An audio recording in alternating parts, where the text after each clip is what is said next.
প্রণাম করার পর উঠবেন, কেউ উঠবেন না, নিজ আসন থেকে কেউ উঠবেন না। আজ হচ্ছে মহাপুণ্যময় তিথি, মহাষ্টমী।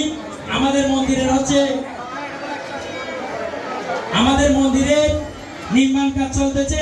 অলরেডি আপনাদের মাথার উপরে অনেক বড় একটা ছাদ লক্ষ্য করতে পারতেছেন। আপনারা যা যা পারেন আমাদের ওই দিক থেকে স্বেচ্ছাসেবকরা আমাদের মন্দিরের নির্মাণ কাজের জন্য